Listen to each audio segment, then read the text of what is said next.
of the poem. An introduction. So, first of all, we can give a short summary, that is, the poem throws light on the life of a woman in the patriarchal society. An introduction begins with the speaker, a woman, stating that she knows all the male leaders of India. Their names are a part of her, a tribute to their overwhelming power. This contrasts significantly with the lack of power she felt growing up and getting married at 16. She struggles with her identity and is finally able to step away from the traditional role of the wife. Now, the speaker describes the way that men are able to move through the world with a solid identity. They are allowed to their choices and emotions. In the last line, she pushes back against this way of life by stating that she feels things that do not belong to the man she loves. She too can be I. That is a short summary. Now we can see line by line analysis. An introduction. I don't know politics, but I know the names of those in power and can repeat them like days of week or names of months beginning with Nehru. So the poet starts explaining by saying that she doesn't know the politics, yet she is well aware of the politicians of her country from Nehru to the ones of her own times. Okay, so she, even though this clearly describes or denotes the fact that even though she doesn't have any politics, she is well aware of the name of the politicians.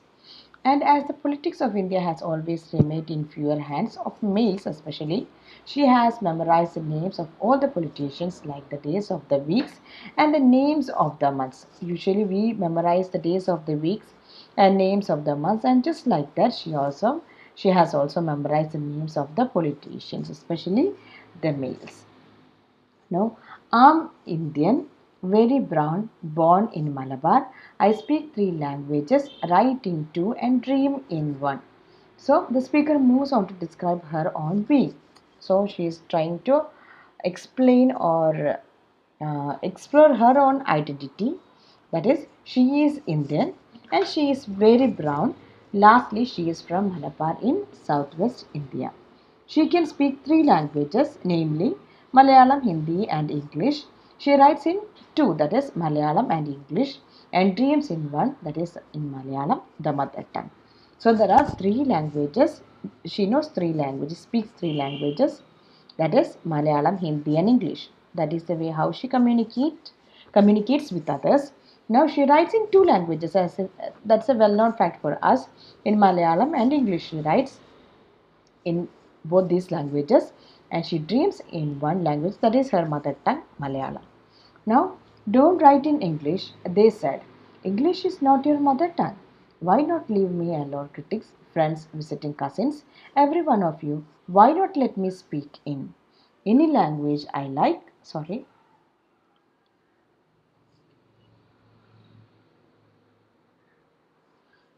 Don't write in English, they said. English is not your mother tongue.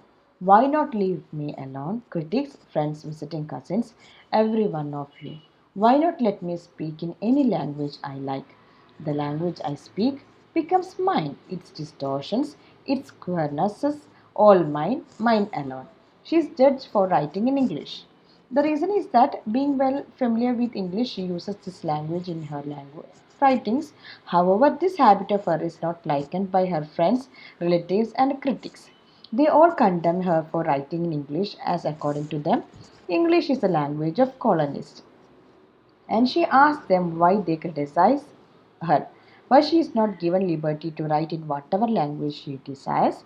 The language in which she writes is her own, along with all its imperfections and strangeness. If she doesn't have any problem, why should the people around her have some kind of problems with her writing in English?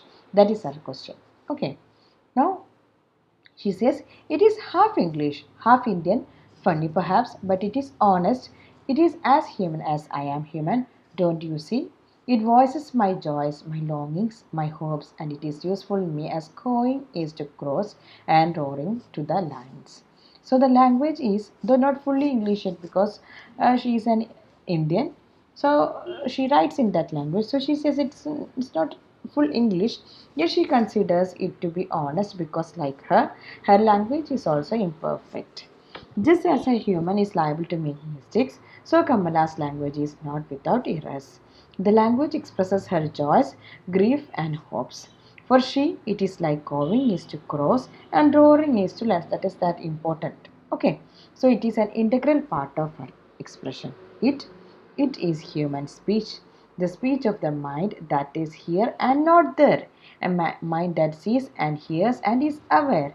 So she further says that her speech, that is in English, is the speech of humans that minds can understand, and not strange and queer like, that is, not the deaf, blind speech of trees in storm, or of monsoon clouds, or of rain, or the incoherent mutterings of the blazing funeral pyre.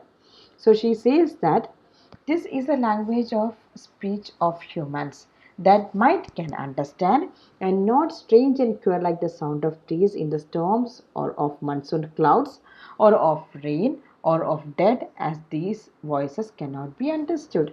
So her language, even though it is half English, even though it may not be her mother tongue, the reason is that with all its imperfection, it is her own language. It is the way how she expresses herself. Okay, so the thing is that this is the language of mind. It is not a meaningless language.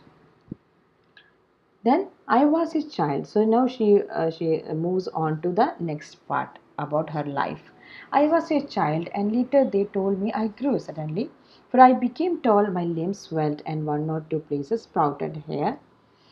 That is, when I asked for love, not knowing what else to ask for, he drew a youth of 16 to the bedroom and closed the door. So she moves towards her married life. She was a child, all the size of her body grew up. That is, she entered the stage of puberty, yet her soul was immature, because usually girls get maturity or puberty earlier. The girl also, she also got matured, but the thing is that as a, even though physically she is a mature person, for the people who are around her, she is still a child. As she was still a child, she don't know, she doesn't know what to ask for, so she asked for love. However, her husband quenched his own lust on the bed. So the poet here not only describes her married life, but tries to narrate the story of every woman in her country. Her griefs and sorrows are the griefs and sorrows of every woman of her country. The young girls in her country are forced to marry old men without having their consent. During those days, the girls usually get married at a very tender age. They are so young at the time of their marriage that they cannot accept that they have grown up. However, as their body parts, include the genitals, grow up, they have to accept that they are mature now, and thus have bound into the nuptial alliance. The girl, after being married, desires that her husband should show some compassion to her and love her, but she was disappointed, because all he was interested was to quench his lust upon her. He did not beat me, but my sad woman body felt so beaten, the weight of my breast and womb crushed me. I shrank pitifully. So she says that she was not beaten by him, yet her womanly body felt to be beaten and wounded, and thus she got tired of it, of her body. Her genitals seemed to have some burden that have crushed her. Because of that reason, she was married with that man. So she said she started hating her female body, because it is her body that has given her so much pain. Now then, what she does was that I wore a shirt and my brother's trousers, cut my hair short, and ignored my womanliness. So she started hating herself, her womanliness. Dress in sari, be girl, be wife, they said, be embroidered, be cook, be a corner with servants. Fit in, oh, belong, cried the categorizers. That is, to avoid its load, she tried to become a tomboy by adopting the attire of males. But it was not let by her in-laws. They started taunting her. She was commanded to dress in saris, be a girl, wife, embroiderer, cook, quarrel with servants, these etc. All these are the roles assigned or stereotyped with girls. Okay, so she was forced to adopt into that, to fit into that situation. She was not She was asked not to hide her real self, that is, the womanliness. Her in laws even commanded her to remain silent and endure her unachievable love. So they say that don't sit on walls or peep into our lace draped windows, because she is so much disturbed. She's doing lots of things because she's a child. So she is trying to get in terms with us. She's trying to identify, to find her own identity among all these confusions. Okay, now be Amy, be Kamala, or be better still, be Madhavi Kuti. It is time to choose a name, a role. Don't play pretending games. Don't play at schizophrenia or be a nympho. Don't cry embarrassingly loud when jilted in love. So these lines expose the condition of a woman in the house of her in-laws, basically a married woman. She is forced to give up her frankness and attain the nature of a daughter-in-law.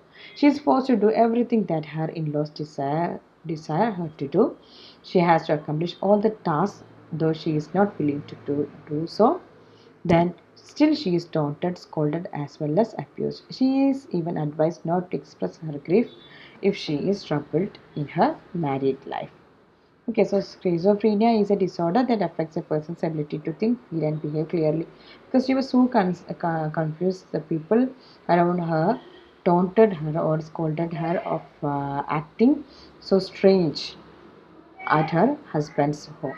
Okay, now nympho is a woman with very strong sexual desires, and she was, that is, jilted, suddenly rejected. She is asked not to act like a child. She is asked to act as a mature person. Now, I met a man, loved him, call him not by any name. He is every man who wants a woman, just as I am every woman who seeks love.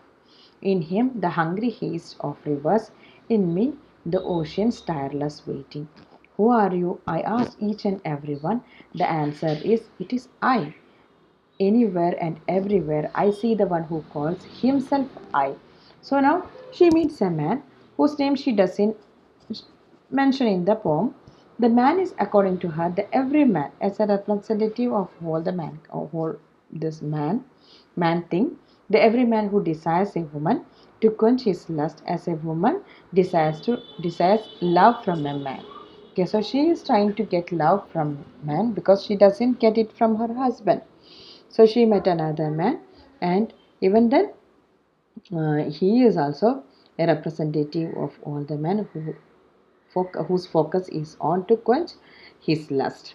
Okay, when she asks him about his identity, his answer is I. So anywhere and everywhere, I see the one who calls himself I. So this I stands for the identity, that is the solid identity of a person. Okay, so for a man, he has his solid identity. In this world, he is tightly packed like the sword in its sheath. So, in this world, he is tightly packed like the sword in its sheath. So, it is very solid. It is very well defined role. Okay, it is I who drink lonely drinks at 12 midnight in hotels of strange towns. It is I who love. It is I who meet love and then feel shame. It is I who lie dying with a rattle in my throat. So a man can do all these kind of things. The I, can do all these kind of things. He can go wherever he like to go. He can drink whenever it is comfortable for him. He can go to any place. He can laugh. He can make love. Nobody cares. Okay, and then after doing all these things, he feel ashamed, and it is the same person who is going to die with a rattle in my throat. So this I, or the male ego, gives him the liberty to do whatever he likes. He can drink at midnight, laugh, and satisfy his lust. However, he feels ashamed after losing a woman due to his own shortcomings, and also this ego of I dies when the person dies. And thus his end is no different from that of the end of the woman. Even men are born into the world and they are going to die. Even women are born into the world, they are going to die. So at the end, both are the same. Okay, but the roles given, or the way how they are treated, how they are defined, are different. I am sinner, I am saint, I am the beloved and the betrayed. I have no joys that are not yours. no aches which are not yours. I too call myself I. So hence, like him, she can also attribute the title of I to herself. Like man, she is also sinner and saint, beloved and betrayed. Her joys and pains are no different than those of men. Hence, she emancipates herself to the level of I. So that is the poem.